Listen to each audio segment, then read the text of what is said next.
আসসালামু আলাইকুম রাহমাতুল্লাহ। শয়তানের অ্যাটিটিউড। বিশ্বাসীরা কখনো নিজেকে বড় মনে করে না, তারা কখনো অ্যারোগ্যান্ট অ্যাটিটিউডের হতে পারে না। কারণ আল্লাহ রাসূল সাল্লাল্লাহু আলাইহি ওয়াসাল্লাম আমাদেরকে শিখিয়েছেন, আল্লাহুম্মা জাআল ফি আইনি সাগীরা ওয়া ফি আ'ইউনিন নাসি কাবীরা। হে আল্লাহ, আপনি আমার চোখে আমাকে ছোট বানান, মানুষের চোখে আপনি আমাকে বড় বানান।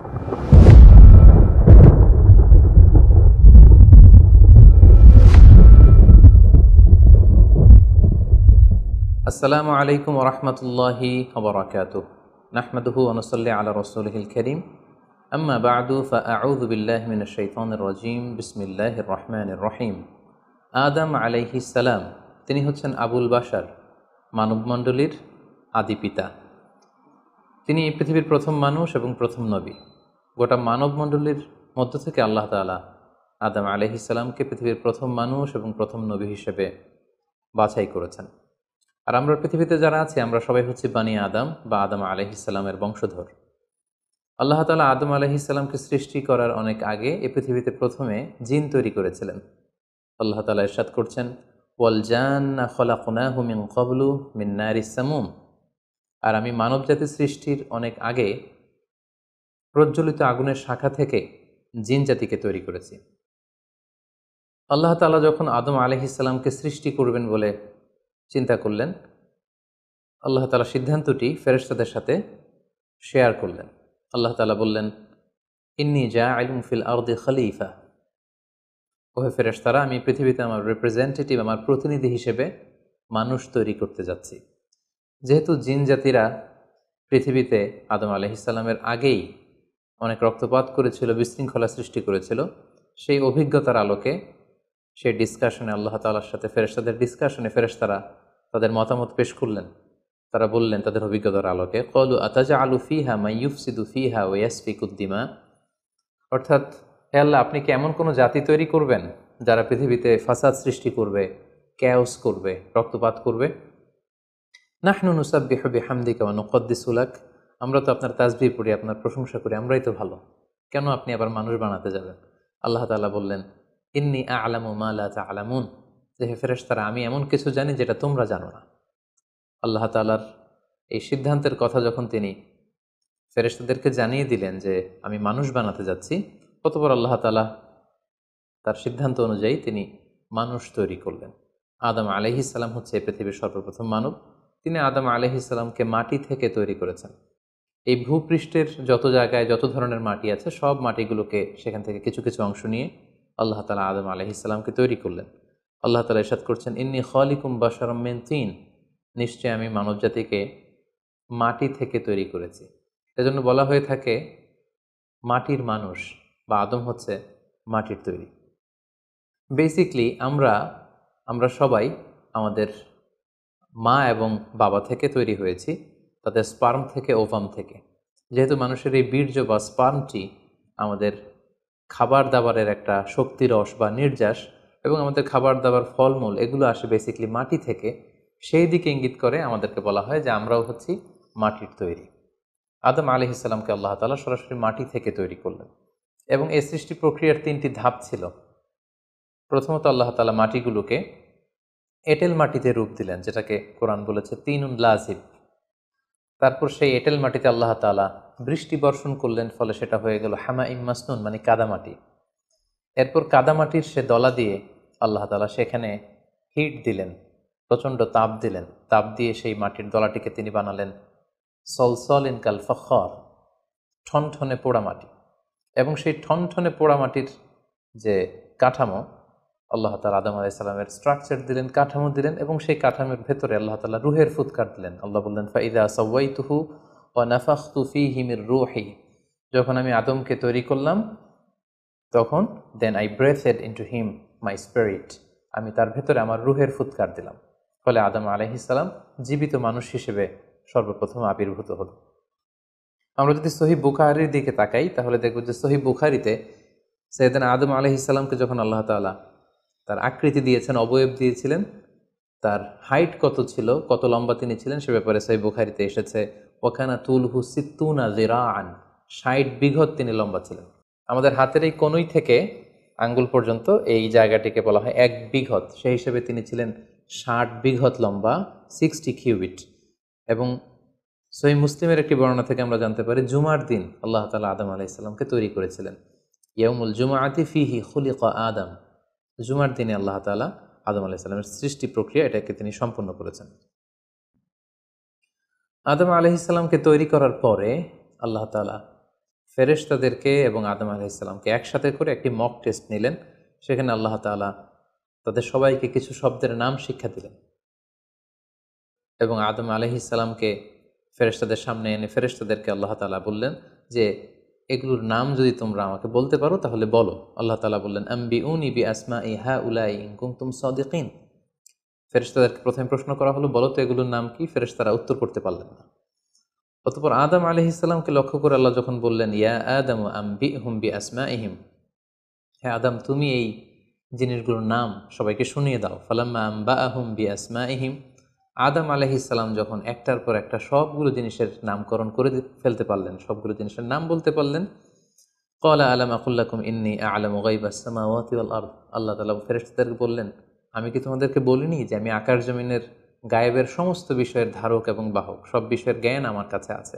সো আদমকে আমি এমন কিছু স্পেশাল ফিচার দিয়ে তৈরি করেছি যেগুলো অ্যাঞ্জেলদের মধ্যে ল্যাকিংস ছিল, ফলে ফেরেশতারা সেগুলো জানার পরেও সেগুলোর নাম আল্লাহ তাআলাকে রিপিট করে বলে শোনাতে পারেনি। কিন্তু আদম আলাইহিস সালাম সবগুলো জিনিসের নাম একটার পর একটা তিনি বলে ফেলতে পারলেন। এবং এ থেকে প্রমাণিত হয় যে আল্লাহ তাআলা এখানে ফেরেশতাদের অপারগতা এবং আদম আলাইহিস সালামের শ্রেষ্ঠত্বের প্রমাণ তিনি এখানে স্থাপন করলেন। অনেকে প্রশ্ন করে থাকে যে আল্লাহ তাআলা আদম আলাইহিস সালামকে স্পেশালি এই জিনিসগুলোর নাম শিক্ষা দিয়েছিলেন, ফলে আদম আলাইহিস সালাম বলতে পেরেছেন, কিন্তু ফেরেশতাদেরকে তো এই জিনিসগুলোর নাম শিক্ষা দেওয়া হয়নি। সো তারা কি করে বলবে? কোরআনের কোথাও এটা সুস্পষ্ট বলা হয়নি যে আল্লাহ তাআলা যখন এই জিনিসগুলোর নাম শিক্ষা দিচ্ছিলেন তখন আলাদা করে আদম আলাইহিস সালামকে শিক্ষা দিচ্ছিলেন। বরং এমনও হতে পারে যে শেখানোর প্রক্রিয়াটি যখন চলছিল তখন ফেরেশতা এবং আদম তারা সকলেই উপস্থিত ছিল, কিন্তু আদম আলাইহিস সালামকে আল্লাহ তাআলা এমন কিছু মানবিক বৈশিষ্ট্য স্পেশাল ফিচার দিয়ে তৈরি করেছেন যার ফলে তিনি এগুলোর উত্তর করতে পেরেছিলেন। কিন্তু ফেরেশতাদের মধ্যে ওই বিষয়গুলো না থাকার কারণে ফেরেশতারা সেগুলোর উত্তর করতে পারেনি। ফেরেশতাদের সামনে আদম আলাইহিস সালামের শ্রেষ্ঠত্বের প্রমাণ হওয়ার পরে আল্লাহ তাআলা সকল ফেরেশতাদেরকে আদেশ করলেন যে তোমরা আদম আলাইহিস সালামকে একটা সম্মানসূচক সেজদা দাও, যেটাকে অনারারি প্রোস্ট্রেশন বলে। আল্লাহ তাআলা বললেন উসজুদু লি আদম ফাসাজাদু ইল্লা ইবলিস আবা ওয়াস্তাকবারা ওয়া কানা মিনাল কাফিরিন। আল্লাহ তাআলা আদেশ দেওয়ার সাথে সাথেই সকল ফেরেশতারা সেজদা দিল। আসলে এই সেজদাটা কেমন ছিল আমরা জানি না। আমরা সাধারণত রুকু করলে we just bow down our head just little bit, আমরা আমাদের মাথা একটু নিচু করি। আমরা যখন সেজদা দেই আমরা আমাদের কপাল মাটিতে ছুঁয়ে দেই, এটা হচ্ছে আমাদের সেজদা। কিন্তু ফেরেশতাদের সেজদা আসলে আদতে কেমন ছিল আমরা জানি না। এজন্য ফেরেশতাদের কোনো বিষয়, জিনদের কোনো বিষয়, এটা যদি আমরা আমাদের মতো করে কল্পনা করি এটা ভুল হবে। বরং যেভাবে সেজদা দেওয়ার দরকার ছিল ফেরেশতারা ঠিক সেভাবেই আদম আলাইহিস সালামকে সেজদা দিয়েছেন। কিন্তু এই সেজদাটি ইবাদতের সেজদা নয়, কারণ ইবাদত হিসেবে সেজদা দেওয়া যাবে শুধুমাত্র কেবলমাত্র আল্লাহ তাআলাকে। এই সেজদাটি ছিল সম্মানসূচক সেজদা, অনারারি প্রোস্ট্রেশন। ফাসাজাদু ইল্লা ইবলিস, আল্লাহ তাআলা আদেশ দেওয়ার সাথে সাথে সকল ফেরেশতারা সেজদা দিল ইবলিস ছাড়া। আবা ওয়াস্তাকবারা ওয়া কানা মিনাল কাফিরিন, সে সেজদা দিতে অস্বীকৃতি জানালো, ফলে সে কাফিরদের অন্তর্ভুক্ত হয়ে গেল। এখন প্রশ্ন হচ্ছে হু ইজ দিস ইবলিস? ইবলিস কে? এতক্ষণ পর্যন্ত আমরা আল্লাহ তাআলার সাথে ফেরেশতাদের ডিসকাশন, শেয়ারিং শুনেছি।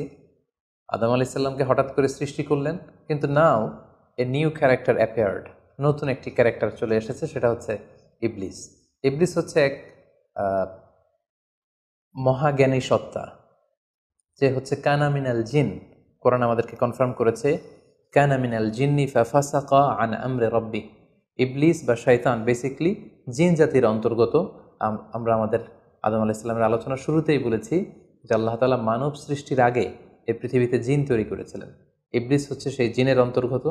সে ইবাদতে এত বেশি পরিশ্রমী ছিল, সে বেশি বেশি ইবাদত করতে করতে আল্লাহ তাআলার প্রিয় সত্তায়, প্রিয় ভাজনে পরিণত হয়েছে। ফলে আল্লাহ তাআলা তার স্ট্যাটাসকে অনেক হাই করে দিয়েছেন এবং ফেরেশতাদের সাথে থাকবার সুযোগ করে দিয়েছিলেন। তাকে আল্লাহ তাআলা এতটাই সম্মান দিয়েছিলেন, সে চাইলেই আল্লাহ তাআলার সাথে সরাসরি কথা বলতে পারত।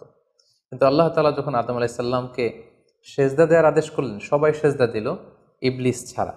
আল্লাহ তাআলা এ পর্যায়ে ইবলিসকে জিজ্ঞেস করলেন, মা মানা আকা আল্লাহ তাসজুদা ইদ আমারতুক, হে ইবলিস, কিসে তোমাকে বাধা দিল সেজদা দিতে?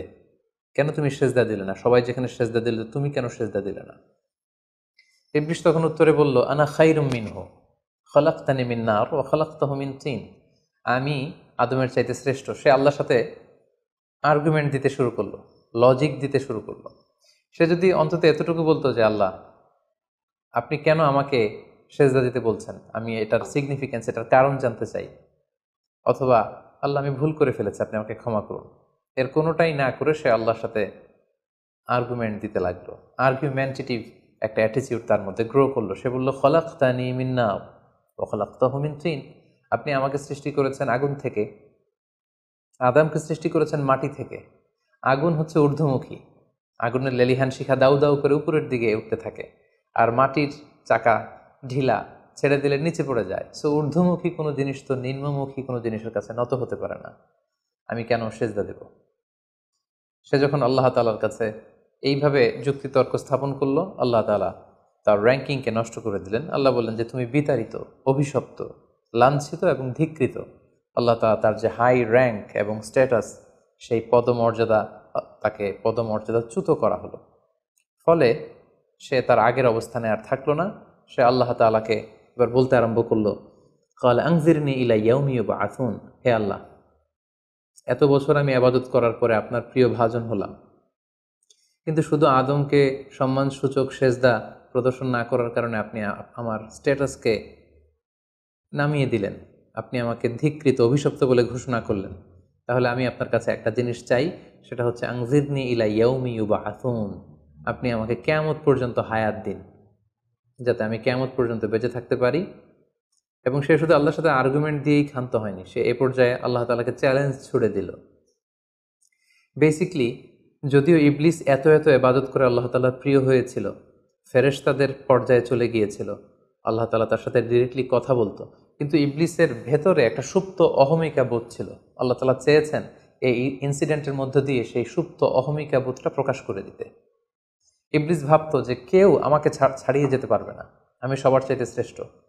সে বলেছিল, আনা খাইরুম মিনহু, আমি তার চেয়ে শ্রেষ্ঠ। তার ভেতরে যে সুপ্ত অহমিকা বোধ, এই যে অ্যারোগ্যান্স, এই যে ইগোইস্টিক সমস্যা, আল্লাহ তাআলা চেয়েছেন এই ঘটনার অবতারণা ঘটিয়ে ইবলিসের ভেতরকার এই অহমিকা বোধকে প্রকাশ করে দিতে, এবং সেটাই ঘটেছে। এবার সে আল্লাহ তাআলাকে চ্যালেঞ্জ দিয়ে বলল যে আল্লাহ, আপনি আমাকে কিয়ামত পর্যন্ত হায়াত দিন, লা আকউদান্না লাহুম সিরাতাকাল মুস্তাকিম, আপনার এই আদম সন্তান, বনি আদমের যারা পৃথিবীতে আসবে, তারা কি করে জান্নাতে যায় সেটা আমি দেখে নেব। আমি সিরাতুল মুস্তাকিমের সামনে বসে থাকবো, যাতে করে তারা সরল সঠিক পথ পেতে না পারে, তারা যাতে সত্যের পথে থাকতে না পারে। আমি তাদেরকে সুম্মা লাআতিয়ান্নাহুম মিন বাইনি আইদিহিম ওয়া মিন খালফিহিম ওয়া আন আইমানিহিম ওয়া আন শামাইলিহিম, সামনে থেকে, পেছন থেকে, ডান দিক দিয়ে, বাঁ দিক দিয়ে, সব দিক দিয়ে আমি তাদেরকে কুমন্ত্রণা দিব, ধোঁকা দিব, টেম্পটেশন দিব, হুইসপারিং করব। ওয়ালা তাজিদু আকসারাহুম শাকিরিন, আপনি তাদেরকে শুকরগুজার কৃতজ্ঞ বান্দাদের অন্তর্ভুক্ত পাবেন না। আল্লাহ তাআলা বললেন, লামান তাবিআকা মিনহুম লাআমলাআন্না জাহান্নামা মিনকুম আজমাইন, তুমি আমাকে চ্যালেঞ্জ দিচ্ছ, ঠিক আছে, আমিও তোমার চ্যালেঞ্জ নিলাম, চ্যালেঞ্জ অ্যাকসেপ্টেড। তোমাকে এবং তোমাকে যারা ফলো করবে, ফলোয়ারদেরকে, তাদের সবাইকে দিয়ে আমি জাহান্নামকে পরিপূর্ণ করব। আল্লাহ তাআলা ইবলিসকে কিয়ামত পর্যন্ত হায়াত দিলেন, তার চ্যালেঞ্জ গ্রহণ করলেন, এবং ইবলিসও তার মিশন এবং ভিশন ফিক্স করে নিল যে যে আদমের কারণে আজকে আমি এতটা ধিক্কৃত, অভিশপ্ত, লাঞ্ছিত, সে আদমকে এবং সে আদমের সন্তানদেরকে, বনি আদমকে আমি জাহান্নামে ঢুকানোর আগ পর্যন্ত ক্ষান্ত হব না। এবং আল্লাহ রাসূল সাল্লাল্লাহু আলাইহি ওয়াসাল্লাম বললেন যে ইন্না শাইতানা ইয়াজরি মিনাল ইনসানি মাজরাদ দাম, মানুষের রক্ত প্রবাহের সাথে ইবলিস মিশে যেতে পারে, সেখানে যে সে কুমন্ত্রণা দিতে পারে। সেই ঘটনার পর থেকে আল্লাহ তাআলার সৃষ্টির, দুইটি শক্তিশালী সৃষ্টির মধ্যে তৈরি হয়ে গেল চিরশত্রুতা, চিরবিদ্বেষ, চিরদ্বন্দ্ব, শয়তান আর বনি আদম। আদম আলাইহিস সালামকে যখন সেজদা করতে বলা হলো, সবাই সেজদা করলো, কিন্তু ইবলিস সেজদা করলো না। এই ঘটনার পর আদম আলাইহিস সালাম কেমন যেন একটু একাকিত্ব এবং অস্থিরতা ফিল করতে লাগলেন, লোনলিনেস, কারণ তার কোনো সাথী নেই, সঙ্গী নেই, প্রতিবেশী নেই, বন্ধু নেই, বান্ধব নেই, কেউ নেই। মানুষ হিসেবে তিনি কেবল একা, বড়ই একা। তার এই অস্থিরতা, তার এই একাকিত্ব, তার এই লোনলিনেসকে আল্লাহ তাআলা বুঝতে পেরে তার একজন সঙ্গিনী তৈরি করলেন। তিনি হচ্ছেন হাওয়া আলাইহিস সালাম, এই পৃথিবীর প্রথম মানবী। এবং আল্লাহ তাআলা বললেন ওয়াজআলা মিনহা যাওজাহা লিয়াসকুনা ইলাইহা। আল্লাহ তাআলা তার থেকেই তার একজন সাথী, তার সঙ্গিনী তৈরি করলেন, যার সান্নিধ্যে যে স্থির হতে পারে, সে প্রশান্তি পেতে পারে। অন্যত্র আল্লাহ তাআলা বলছেন খালাকা মিনহা যাওজাহা ওয়া বাসসা মিনহুমা রিজালান কাসীরা ওয়া নিসাআ। আল্লাহ তাআলা আদমের মধ্য থেকেই তার সাথীকে বা তার জোড়াকে, অর্থাৎ হাওয়াকে তিনি তৈরি করলেন, এবং এই আদম আর হাওয়া থেকে গোটা বিশ্বের সকল মানব মণ্ডলীকে তিনি তৈরি করেছেন। আদম আলাইহিস সালামের কোন জায়গা থেকে হাওয়া আলাইহিস সালামকে তৈরি করা হয়েছে? সহিহ বুখারীতে এসেছে খুলিকনা মিন তিলা, পাঁজরের হাড় থেকে। আদম আলাইহিস সালামের বাম পাঁজরের উপর দিকের বাঁকা হাড় থেকে আল্লাহ তাআলা হাওয়া আলাইহিস সালামকে তৈরি করেছেন। হাওয়া শব্দটি এসেছে আরবি শব্দ হাই থেকে। হাই মানে জীবিত, প্রাণবন্ত। যেহেতু জীবন্ত আদম থেকে ওনাকে সৃষ্টি করা হয়েছে, তাই তাকে হাওয়া বলা হয়। অথবা আদম আলাইহিস সালাম হাওয়া আলাইহিস সালামের সঙ্গ পেলেই তিনি উজ্জীবিত হয়ে ওঠেন, প্রাণোচ্ছল হয়ে ওঠেন, এজন্য ওনাকে হাওয়া বলা হয়।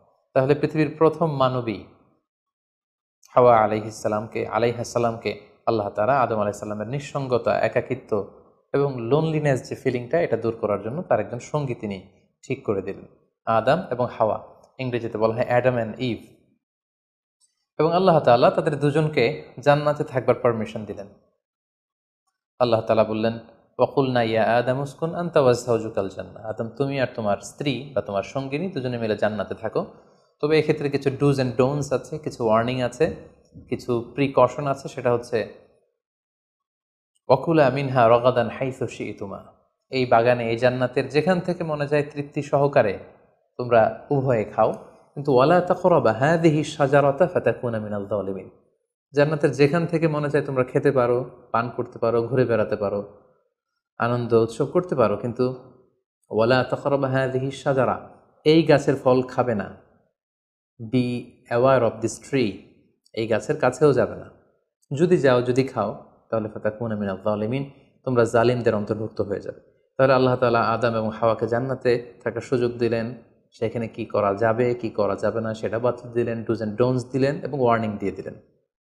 কিন্তু তারপর যেটা ঘটলো সেটা হচ্ছে, আমরা জানি যে ইবলিস কিন্তু তার মিশন এবং ভিশনকে ফিক্স করে নিয়েছে যে সে আদমকে গুমরা করেই ছাড়বে, ধোঁকা দিয়েই ছাড়বে।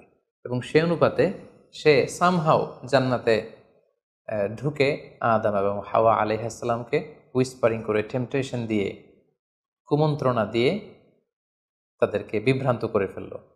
কোরআন বলছে ফাওয়াসওয়াসা লাহুমা শাইতান লিইউবদিয়া লাহুমা মা উরিয়া আনহুমা মিন সাওআতিহিমা। শয়তান তাদের দুজনকে টেম্পটেশন দিয়ে, কুমন্ত্রণা দিয়ে ধোঁকার মধ্যে ফেলে দিল। শয়তান এসে বলল, আমাকে আল্লাহ সৃষ্টি করেছেন অনেক আগে, তোমাদেরকে সৃষ্টি করার আগে আল্লাহ তাআলা আমাদেরকে জানিয়েছিলেন যে তোমাকে এবং হাওয়াকে আল্লাহ তাআলা এই জান্নাতে রাখতে চান না, তোমাদের দুজনকে আল্লাহ পৃথিবীতে পাঠিয়ে দিতে চান। কারণ এখানে তারাই থাকতে পারবে যারা ফেরেশতা, তোমরা ফেরেশতা নও। আর এখানে পার্মানেন্টলি থাকার জন্য, রেসিডেন্সিয়াল পারমিটের জন্য একটা জিনিস লাগে, সেটা হচ্ছে ওই গাছের ফল খেতে হয়। যারা ওই গাছের ফল খেয়ে ফেলবে তারা এখানকার চিরকালীন বাসিন্দা হয়ে যাবে, তারা কখনো পৃথিবীতে যাওয়া লাগবে না। সো এজন্য আল্লাহ তাআলা তোমাদেরকে ফল খেতে নিষেধ করেছেন ওই গাছে। তোমরা যদি ওই গাছের ফল খেয়ে ফেলো তাহলে তোমরা এখানকার চিরস্থায়ী অধিবাসী হয়ে যাবে। কোনোভাবেই আল্লাহ তাআলা তোমাদেরকে এখান থেকে তাড়াতে পারবেন না। কিন্তু আল্লাহ তাআলা চাইছেন তোমাদেরকে এখান থেকে তাড়িয়ে পৃথিবীতে পাঠিয়ে দিবেন। আমি তোমাদেরকে কসম করে বলছি, আমি তোমাদের ওয়েল উইশার, শুভাকাঙ্ক্ষী। শয়তান বলল যে ওয়াকাসামাহুমা ইন্নী লাকুমা মিনান নাসিহিন, নিশ্চয়ই আমি তোমাদের জন্য শুভাকাঙ্ক্ষী, তোমরা আমার কথা শোনো। যদি এখানে আরামে দিনাতিপাত করতে চাও তাহলে তোমরা এই ফল খাও, ফলে তোমাদেরকে আর কোথাও যাওয়া লাগবে না। আদম আলাইহিস সালাম আল্লাহ তাআলা সে দেয়ার ডুজ অ্যান্ড ডোন্টস, সে ওয়ার্নিংয়ের কথা ভুলে তিনি এবং তার স্ত্রী ওই নিষিদ্ধ ফল থেকে খাওয়া শুরু করলেন। এবং খাওয়ার সাথে সাথেই ফালাম্মা যাকা শাজারাতা বাদাত লাহুমা সাওআতুহুমা ওয়া তাফিকা ইয়াখসিফানি আলাইহিমা মিন ওয়ারাকিল জান্নাহ। ওই নিষিদ্ধ গাছের ফল খাওয়ার সাথে সাথেই আদম আলাইহিস সালাম এবং হাওয়া আলাইহিস সালামের গায়ে যে জান্নাতি পোশাক ছিল, অটোমেটিক্যালি সেই পোশাক খুলে পড়তে আরম্ভ করলো। ওনারা উলঙ্গ হয়ে যেতে লাগলেন। তড়িঘড়ি করে ওনারা জান্নাতের বিভিন্ন পাতা এনে বিভিন্ন লতা পাতা এনে ওনাদের প্রাইভেটকে ওনারা ঢাকলেন, এবং তখনই ওনারা বুঝতে পারলেন আমরা কি করলাম, আমরা তো মহাভুল করে ফেলেছি, আমরা তো আল্লাহ তাআলার আদেশকে অমান্য করেছি। আল্লাহ তাআলার সাথে সাথে বললেন, আলাম আনহাকুমা আনতিল কুমার সাজারা, আদম এটা তোমরা কি করলে, আমি তো এটা কখনো এক্সপেক্ট করিনি, আমি কি তোমাদেরকে নিষেধ করিনি এই গাছের ফল খেতে, এবং আমি কি তোমাদেরকে বলে দেইনি যে ইন্না শাইতান লাকুম আদুউম মুবিন, শয়তান তোমাদের সুস্পষ্ট চিরশত্রু, কেন তোমরা এই কাজটা করলে? আদম আলাইহিস সালাম এবং হাওয়া আলাইহিস সালাম ওনারা লজ্জিত হলেন, ওনাদের কাজের জন্য ওনারা লজ্জিত হলেন। আল্লাহ তাআলা বলছেন, ওয়ালাকাদ আহিদনা ইলা আদামা মিন ক্বাবলু ফানাসিয়া ওয়ালাম নাজিদ লাহু আজমা, আমি আদমকে ওসিয়ত করেছিলাম যে এই কাজটি তুমি করো না, কিন্তু আদম আলাইহিস সালাম ভুলে গিয়েছেন। আল্লাহ তাআলার আদেশ পালনে আল্লাহ বলছেন আমি আদমকে দৃঢ় প্রত্যয়ী পাইনি। ফলে আদম আলাইহিস সালাম এবং হাওয়া আলাইহিস সালাম ওনারা নিজেদের ভুল বুঝতে পারলেন এবং অনুতপ্ত হলেন, লজ্জিত হলেন, আল্লাহ তাআলার কাছে ক্ষমা চাইতে লাগলেন। আল্লাহ তাআলা তাদেরকে ক্ষমার কিছু বাক্য শিখিয়ে দিলেন। ফাতালাক্কা আদামু মির রাব্বিহি কালিমাত, কিছু বাক্য শিখিয়ে দিলেন। সে বাক্যগুলো কি ছিল? সেগুলো ছিল রব্বানা যালামনা আনফুসানা ওয়া ইল্লাম তাগফির লানা ওয়া তারহামনা লানাকুনান্না মিনাল খাসিরিন, হে আল্লাহ আমরা জুলুম করে ফেলেছি আমাদের নাফসের উপর, আমরা ভুল করেছি, আপনি যদি আমাদেরকে ক্ষমা না করেন, যদি রহম না করেন, আমরা তো ক্ষতিগ্রস্তদের অন্তর্ভুক্ত হয়ে যাব। আদম আলাইহিস সালাম এবং হাওয়া আলাইহিস সালাম উভয়ে অনুতপ্ত হলেন, লজ্জিত হলেন এবং চোখের পানি ছেড়ে এই দোয়াটি পড়ে পড়ে আল্লাহ তাআলার কাছে ক্ষমা চাইলেন, এবং আল্লাহ তাআলা তাদের উভয়কে ক্ষমা করে দিলেন।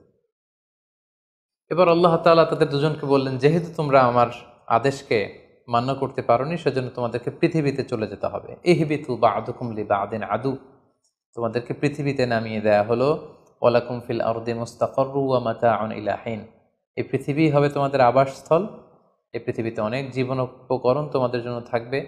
ফিহা তাহিয়াউন ও ফিহা তামুতুন ও মিনহা তুখরুজুন, you live there, you die there, and you will be resurrected from দেয়ার।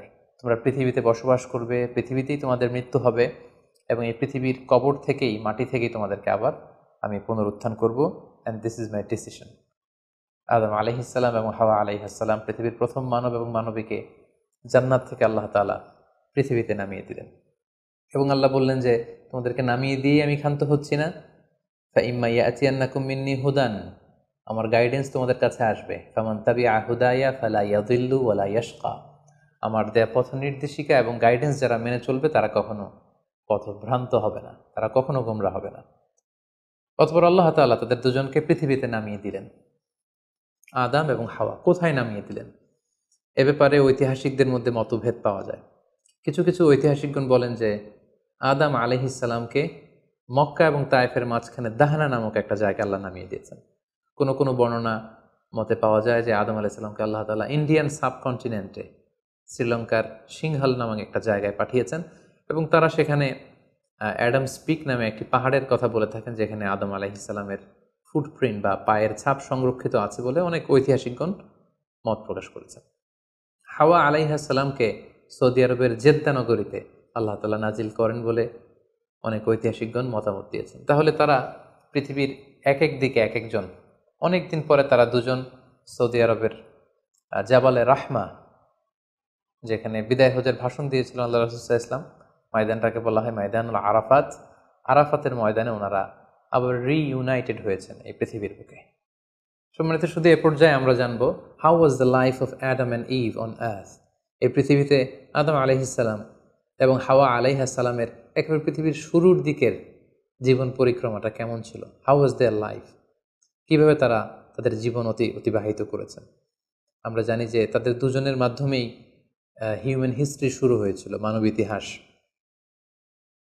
তাদের জীবন পরিক্রমাটা কিছুটা ভিন্ন, আমাদের চাইতে ভিন্ন, যেহেতু তারাই পৃথিবীর প্রথম মানব এবং মানবী।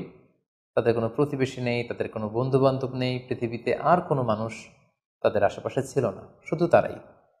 তো সেক্ষেত্রে এক আল্লাহ তাআলার ইবাদত ছাড়া তাদের মৌলিক যে কাজটা ছিল সেটা ছিল পপুলেশন, কাল্টিভেশন অ্যান্ড কনস্ট্রাকশন।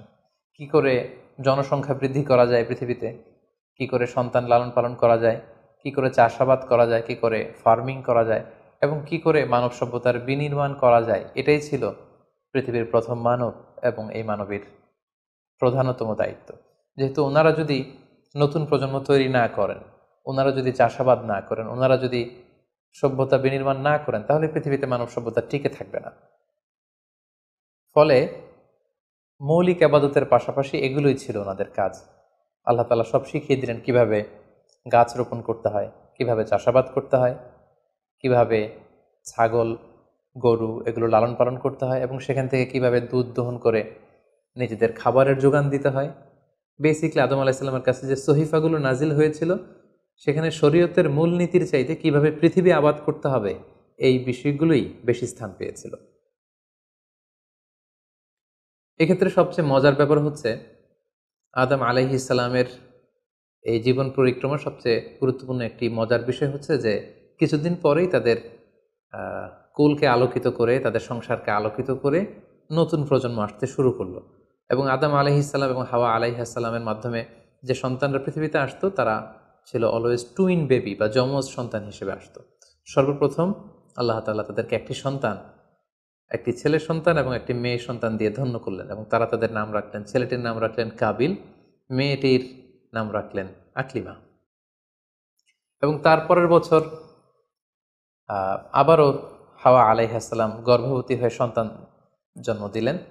সেক্ষেত্রেও একটি ছেলে একটি মেয়ে, কারণ এই ছেলে মেয়েদের বিয়ে দেওয়ার তখন পদ্ধতি ছিল, এই বছর যেই ছেলে জন্মগ্রহণ করেছে সেই ছেলের সাথে পরের বছরের মেয়ের বিয়ে হতো, এবং এই বছর যে মেয়ে জন্মগ্রহণ করেছে তার সাথে পরের বছরের ছেলের সাথে এভাবে ক্রসিং সিস্টেমে বিয়ে হতো। যেহেতু পৃথিবীতে আর কোনো মানুষ তাদের আশেপাশে ছিল না, ফলে নিজেদের ভাই বোনদের মধ্যে বিয়ে হতো, তবে ওলটপালট করে। তো এর ফলে বাই ডিফল্ট আদম আলাইহিস সালামের ছেলে কাবিলের ভাগ্যে এসে জুটল তার পরের টার্নের যে বোন জন্মগ্রহণ করেছে হাবিলের সাথে, তার নাম ছিল লাবুদা। লাবুদার সাথে কাবিলের বিয়ে হবে এবং হাবিলের সাথে ইকলিমার বিয়ে হবে, এটাই ফিক্স করা হলো। কিন্তু এখানে একটি সমস্যা দেখা দিল, সেটি হচ্ছে ইকলিমা ছিল খুবই সুন্দরী, she was a very beautiful lady. ফলে কাবিল এটা মেনে নিতে পারেনি। সে প্রশ্ন উত্থাপন করলো যে কেন আমি লাবুদাকে বিয়ে করব? লাবুদা হচ্ছে কিছুটা শ্যামলা প্রকৃতির, আমি তাকে বিয়ে করব না, বরং আমার সাথে আমার যে বোন জন্মগ্রহণ করেছে সে ইকলিমাকে আমি বিয়ে করব। আদম আলাইহিস সালাম বললেন, না, এটা আল্লাহর দেয়া আদেশ। তোমার সাথে তোমার যে যমজ বোন জন্মগ্রহণ করেছে তাকে তুমি বিয়ে করতে পারবে না, বরং তোমার পরে হাবিল এবং লাবুদা যে জন্মগ্রহণ করেছে সে লাবুদা হবে তোমার স্ত্রী, এবং তোমার সাথে তোমার যে বোন আকলিমা জন্মগ্রহণ করেছে সে আকলিমা হবে হাবিলের স্ত্রী। কিন্তু কাবিল এটা সহজে মেনে নিতে পারেনি, ফলে সে এখানে প্রশ্ন উত্থাপন করলো এবং সে বলল যে আমি আকলিমাকে বিয়ে করতে চাই। দেখা দিল এক মহা সমস্যা। তখন আল্লাহ তাআলা আদম আলাইহিস সালামকে জানিয়ে দিলেন, ঠিক আছে, হাবিল এবং কাবিলকে কোরবানি করতে বলো, যার কোরবানি কবুল হবে সেই আকলিমাকে পাবে। এবং তখন কোরবানির সিস্টেম ছিল, কোরবানি করে চলে আসার পরে আকাশ থেকে আগুন এসে যেই কোরবানিকে ঝলসে দিত, সেই কোরবানিটা আল্লাহ তাআলার কাছে কবুল হয়েছে বলে ধরে নেওয়া হতো। আদম আলাইহিস সালামের ছেলে কাবিল বেসিকলি চাষি ছিল, সে এক বস্তা গম আল্লাহ রাস্তায় কোরবানি করলো। আর হাবিল সে মেষ চড়াতো, ছাগল চড়াতো, সে একটি বকরি জবাই করে আল্লাহ রাস্তায় কুরবানি করলো, এবং তারা অপেক্ষা করতে লাগলো যে কার কুরবানি কবুল হয়। দেখা গেল আকাশ থেকে আগুন এসে হাবিলের বকরি বা ছাগলটাকে ঝলসে দিয়েছে, কিন্তু কোনো আগুন এসে কাবিলের গমের বস্তাকে বা গমের স্তূপকে ঝলসে দেয়নি। ফলে প্রমাণিত হলো যে হাবিলের কুরবানি আল্লাহ তাআলার দরবারে কবুল হয়েছে, এবং আল্লাহ তাআলার দেয়া আগের বিধান অনুযায়ী হাবিলই আকলিমাকে বিয়ে করার সুযোগ পাবে। এই কথাটি আল্লাহ তাআলা খুব সুন্দর করে কোরআনুল কারীমে উল্লেখ করেছেন। আল্লাহ বলছেন, ফাতুকুব্বিলা মিন আহাদিহিমা ওয়া লাম ইউতাকাব্বাল মিনাল আখার। তাদের একজনের কোরবানি কবুল হলো, আরেকজনেরটি হলো না। ফলে হাবিল আকলিমাকে বিয়ে করার সুযোগ পেল। কিন্তু কাবিল এতে আরো প্রচণ্ড জেলাসি ফিল করতে লাগলো। সে হিংসায় জ্বলে পুড়ে অত্যন্ত রেগে গিয়ে বলল, লা আক্তুলান্নাক, হাবিল আমি তোমাকে হত্যা করব, তোমাকে হত্যা করে হলেও আমার সুন্দরী বোন আকলিমাকে আমি ছিনিয়ে নিব। তখন হাবিল বলতে লাগলো যে লাইম বাসাত্তা ইলাইয়া ইয়াদাকা লিতাকতুলানি মা আনা বিবাসিতি ইয়াদি আলি ইলাইকা লিআকতুলাক। অর্থাৎ, হে কাবিল, তুমি যদি আমাকে হত্যা করতে অগ্রগামী হও, হাত বাড়াও, আমি আমার হাতকে বাড়াবো না তোমাকে আঘাত করার জন্য। কারণ তুমি যদি আমাকে হত্যা করো তাহলে আমার পাপ, তোমার পাপ সবটাই তোমার ঘাড়ে বর্তাবে, আর আমি এত বড় পাপ কাজ কখনোই করতে চাই না। কাবিল এই কথাতেও ক্ষান্ত না হয়ে সে হত্যা করতে উদ্ধত হলো এবং সে তার কথা মতো তার ভাই হাবিলের উপর চড়াও হয়ে আক্রমণ করে তার আপন ভাই হাবিলকে সে হত্যা করে ফেলল। কোরআন বলল ফাকাতালা ফাসবাহা মিনাল খাসিরিন, কাবিল হাবিলকে হত্যা করে ফেলল। প্রতিহিংসার অনলে জ্বলে পুড়ে শয়তানের কুমন্ত্রণায় পৃথিবীর প্রথম হত্যাকাণ্ড, the first murder ever in the world, পৃথিবীর প্রথম হত্যাকাণ্ড সংঘটিত হলো। এবং হত্যাকারী ছিল আদম আলাইহিসসালামের ছেলে কাবিল, এবং এই পৃথিবীর প্রথম নিহত মানুষের নাম হচ্ছে হাবিল। সহিহ বুখারীতে আল্লাহ রাসূল সাল্লাল্লাহু আলাইহি ওয়াসাল্লাম ইরশাদ করেছেন, আউয়ালুমান সান্নাল কতলা, কাবিল হচ্ছে ওই ব্যক্তি যে পৃথিবীতে সর্বপ্রথম হত্যার ট্র্যাডিশন চালু করেছে।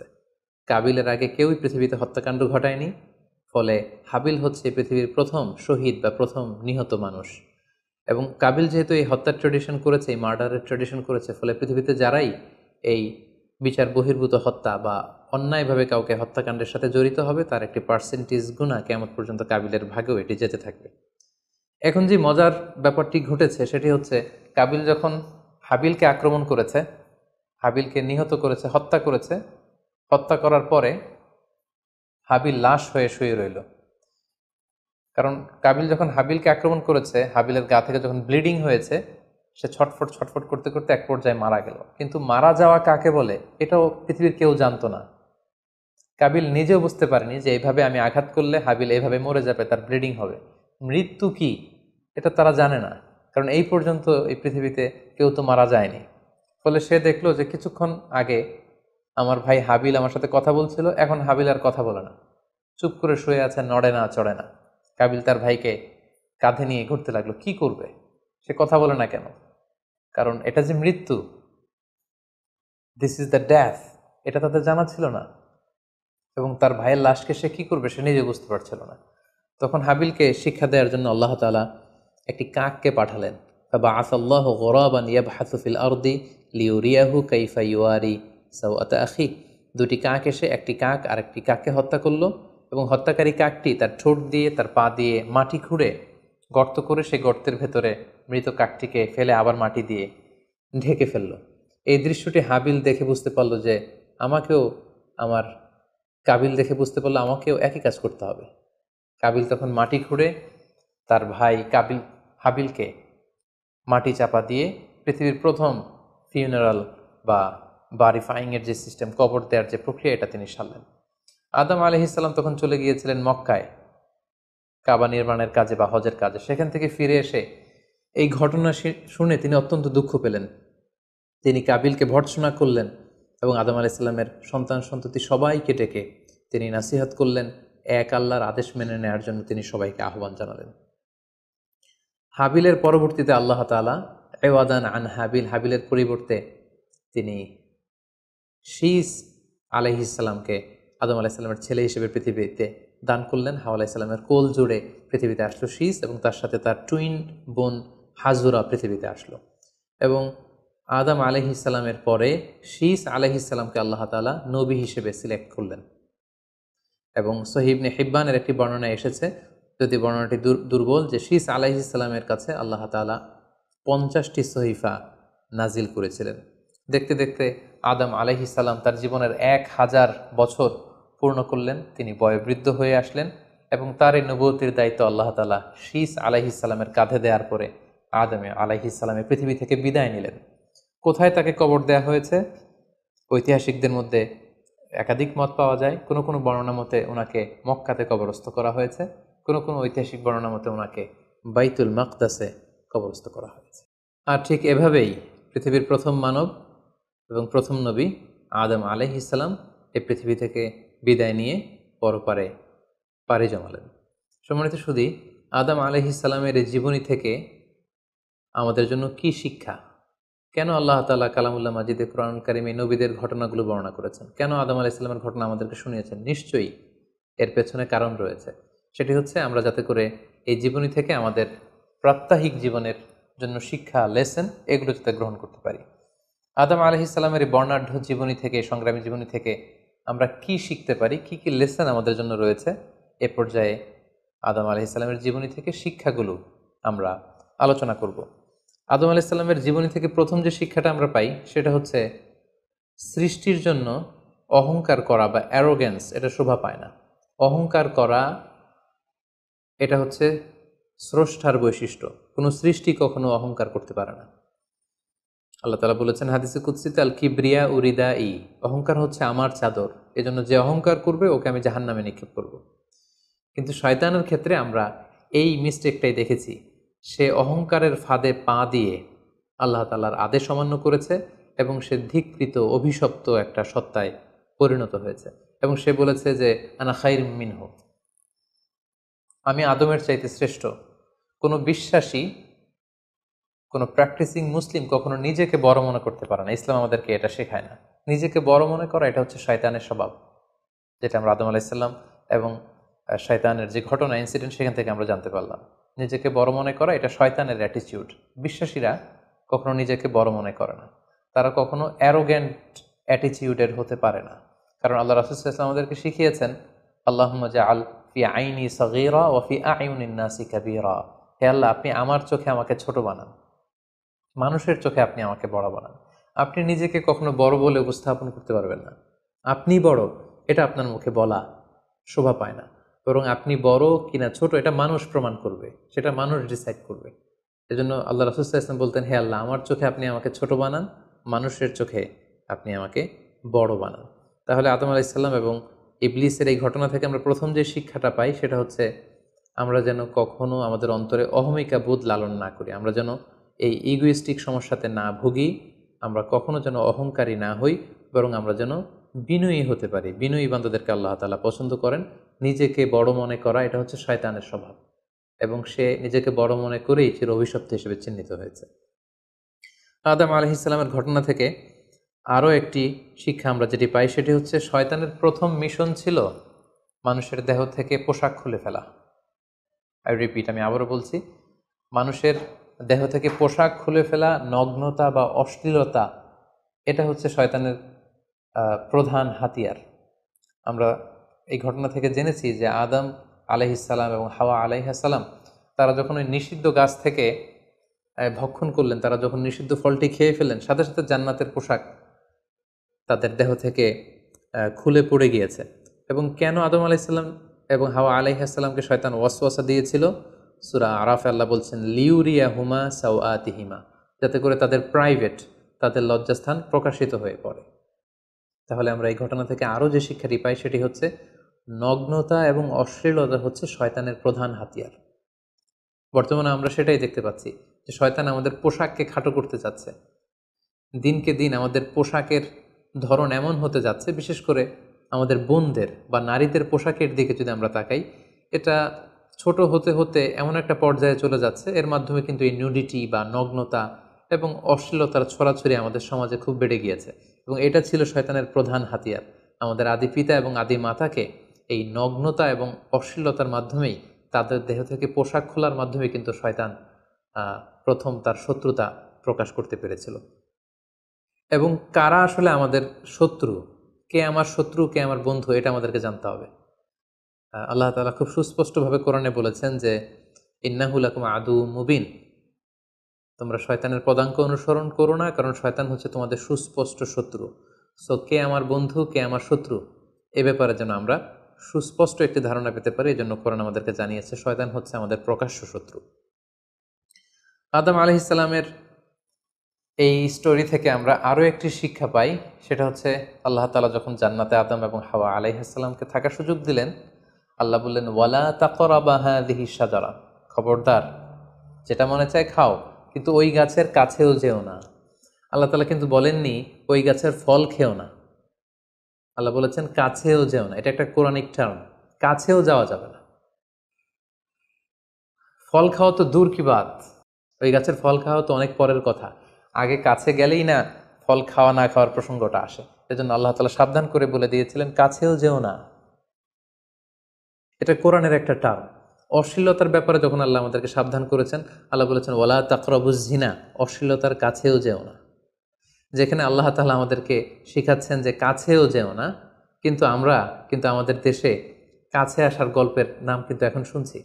আমরা মোস্ট রিসেন্টলি কিছু বছর আগে ক্লোজ আপ ওয়ানের কাছে আসার দুর্দান্ত সব গল্প নিয়ে তারা কিছু প্রোগ্রাম করেছিলেন, সেখানে তরুণ তরুণীদেরকে খুব বেশি কাছে আসার জন্য তারা একে অপরের কাছে আসা, লাভ স্টোরিগুলো শেয়ার করা, এগুলো তারা প্রমোট করেছে। কিন্তু তার বিপরীতে কোরআনিক পয়েন্টস অফ ভিউ যদি আমরা দেখি, সেখানে কিন্তু আমরা ভিন্ন কনসেপশন দেখতে পাই। সেখানে কোরআন আমাদেরকে বলেছে যে কাছেও যাওয়া যাবে না, তোমরা কাছেও যেও না। সো এই বিষয়টি যেন আমরা মনে রাখবার চেষ্টা করি। আদম আলাইহিস সালামের ঘটনা থেকে আরও একটি শিক্ষা আমরা পাই, সেটা হচ্ছে শয়তান সবসময় আমাদেরকে অস্থির বানাতে চেষ্টা করে। মানে আমার আরও লাগবে, আমার আরও চাই, আমার আরও পেতে হবে। যেমন জান্নাতে নিঃসন্দেহে আদম এবং হাওয়া আলাইহিস সালামের জন্য কোনো অভাব ছিল না, সব কিছু সেখানে ছিল। তারপরেও কেন তাদেরকে যেটাকে নিষিদ্ধ করা হয়েছে ওই ফল কেন খাওয়া লাগবে? শয়তান এসে সেই কাজটাই করেছে। শয়তান বোঝাতে চাচ্ছে তোমাদের আরও লাগবে, আরও। এই অফুরন্ত খাবার এবং নাজ নেয়ামতে তোমাদের হবে না, বরং যেটা আল্লাহ নিষেধ করেছে ওইটাতেই যেতে হবে। সো এটা হচ্ছে শয়তানের একটা ধোঁকা দেওয়ার পদ্ধতি। শয়তান সবসময় আমাদেরকে আরও চাই, আমাদের আরও লাগবে, আরও পাওয়ার জন্য শয়তান আমাদেরকে উৎসাহিত করে। এরকম আরও আরও করে যখন আমরা এসবের পেছনে ছুটতে থাকি, ফলে আমরা অস্থির হয়ে উঠি। শয়তান কখনোই চায় না আমরা যেন প্রশান্ত চিত্তের অধিকারী থাকি, আমরা যেন ধীরস্থির থাকি। আপনি যখনই ধীরস্থির হবেন, আল্লাহর সিদ্ধান্তে যখন আপনি সন্তুষ্ট হবেন, তখনই আপনার মনে একটা প্রশান্তি চলে আসবে। ফলে আপনি তখন আল্লাহকে নিয়ে ভাবার সুযোগ পাবেন, আপনার জীবনকে নিয়ে সন্তুষ্ট হবেন। তখন আপনার মধ্যে একটা কামনেস, একটা ট্রাঙ্কুইলিটি চলে আসবে। কখনোই শয়তান এটা চায় না, বরং শয়তান সবসময় একটা প্রতিযোগিতার মধ্যে রেখে আরও লাগবে, আরও চাই, এরকম একটা উন্মাদনা, অস্থিরতা শয়তান সবসময় আমাদের মধ্যে ছড়িয়ে দিতে চায়। এই গল্প থেকে আমরা আরও একটি জিনিস শিখতে পারি, সেটা হচ্ছে দ্য পাওয়ার অফ দোয়া। দোয়ার যে কত বড় শক্তি।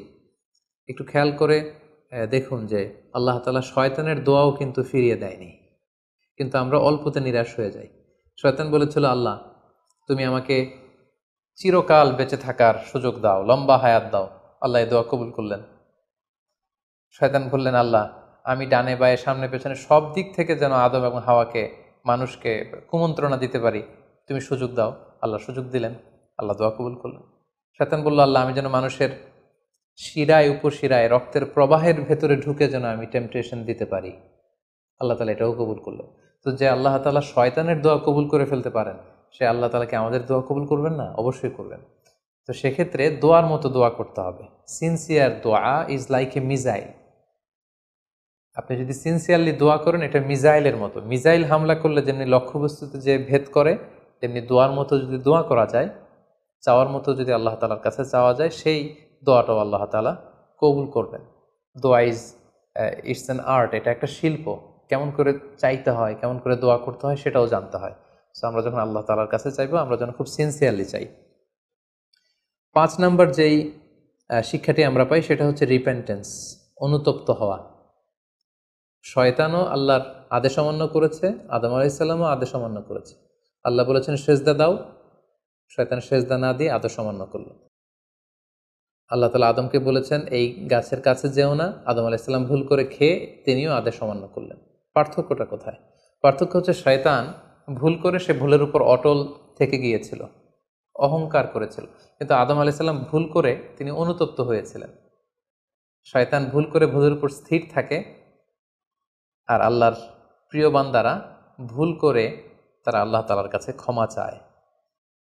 আমরা মানুষ হিসেবে আমাদের ভুল হতেই পারে, এটা খুবই স্বাভাবিক। কুল্লুকুম খত্তা, তোমরা সবাই পাপী, ও খৈরুল খত্তাইনা তাওয়াবুন। এই পাপীদের মধ্যে সবচেয়ে শ্রেষ্ঠ পাপী হচ্ছে যে পাপী পাপ করার পরে আল্লাহ তাআলার কাছে তওবা করে, অনুতপ্ত হয়। অনুতপ্ত বান্দার চোখের পানির যে কত পাওয়ার, জাহান্নামের আগুন কোনো কিছু দিয়ে নেভানো সম্ভব না, কিন্তু অনুতপ্ত বান্দার চোখের পানি দিয়ে জাহান্নামের আগুন নিভে যায়।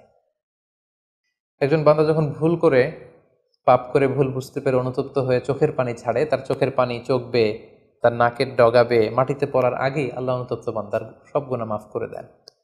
তাই আমরা যেন আল্লাহ তাআলার কাছে অনুতপ্ত হতে পারি।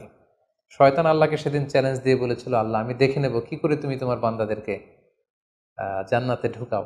আল্লাহ তাআলা বললেন, চ্যালেঞ্জ অ্যাকসেপ্টেড, তোমার চ্যালেঞ্জকে আমিও গ্রহণ করলাম। তুমি আজীবন আমার বান্দাদেরকে ধোঁকা দিবে, কিন্তু আমার বান্দা যখন অনুতপ্ত হয়ে চোখের পানি ছেড়ে ক্ষমা চাইবে, আমি জীবনের সব গুনাহ মাফ করে দেব। সো অনুতপ্ত হয়ে আল্লাহর কাছে চাওয়ার এই সুযোগকে যেন আমরা নষ্ট না করি। আমরা যেন ভুল করলে আল্লাহ তাআলার কাছে ক্ষমা চাই, আমরা যেন তাওবা করে ফিরে আসি। 6 নম্বর যে শিক্ষাটি আমরা আদম আলাইহিস সালামের গল্প থেকে পাই সেটা হচ্ছে our life is full of struggle. আমাদের জীবনটা হচ্ছে খুবই স্ট্রাগল করে এই জীবনটাকে লিড করতে হয়। এখানে অনেক ইফোর্ট দিতে হয়। দুনিয়াকে বলা হয় দারুল আসবাব, পরিশ্রম করে লড়াই করে নিজের অবস্থানকে এখানে জানান দিতে হয়। প্রতিকূল পরিবেশে কিভাবে আপনি টিকে থাকবেন, দুর্যোগ মোকাবেলা করে কিভাবে আপনি টিকে থাকবেন, সেটার শিক্ষা কিন্তু এই পৃথিবীতে আছে। যেমন আদম আলাইহিসসালাম, হাওয়া আলাইহিসসালাম যখন পৃথিবীতে এসেছেন তাদের জন্য সব কিছু যে একেবারে প্রিপেয়ার্ড ছিল ব্যাপারটি এমন নয়।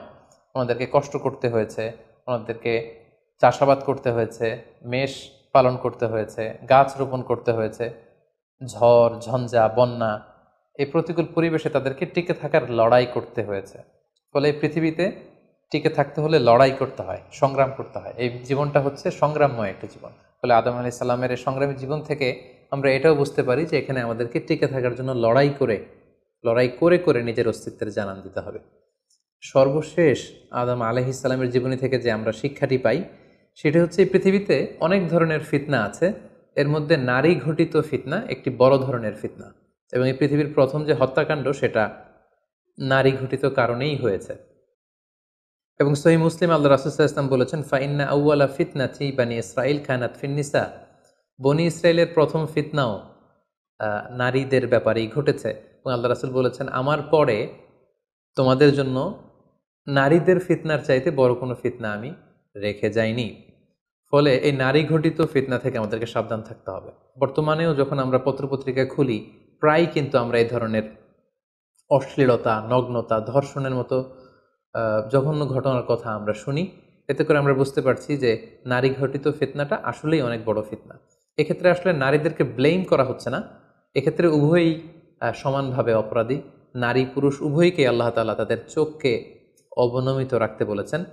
এই হাদিস দ্বারা এটা প্রমাণ হয় না যে নারীদেরকে ব্লেম করা হচ্ছে, বরং ঘটনাটা যেহেতু নারী কেন্দ্রিক সেহেতু নারী ঘটিত ফিতনার কারণে পৃথিবীতে প্রথম হত্যাকাণ্ড ঘটেছে, এবং এখনও এ জাতীয় ঘটনার কারণে অনেক ধরনের ফাসাদ ফিতনা সমাজে ছড়িয়ে পড়ছে। সো আমাদেরকে আদম আলাইহিস সালামের জীবনী থেকে আরও একটি শিক্ষা হচ্ছে এই নারী ঘটিত ফিতনা থেকে বেঁচে থাকার জন্য নারী পুরুষ উভয়কেই তাদের নজর বা দৃষ্টির লাগাম টেনে ধরতে হবে। দৃষ্টিকে যদি আমরা নিয়ন্ত্রণ করতে না শিখি তাহলে ফিতনা কমানো সম্ভব না। আল্লাহ রাসূল সাল্লাল্লাহু আলাইহি ওয়াসাল্লাম বলেছেন, আন নাজার সাহামুন মিন সিহামে ইবলিস, দৃষ্টি হচ্ছে শয়তানের বিষ মাখানো তীরবানের মধ্যে থেকে একটি তীর। এই বিষ মাখানো তীর দিয়ে শয়তান নারী পুরুষকে কাবু করে অশ্লীলতার পথের দিকে নিয়ে যায়।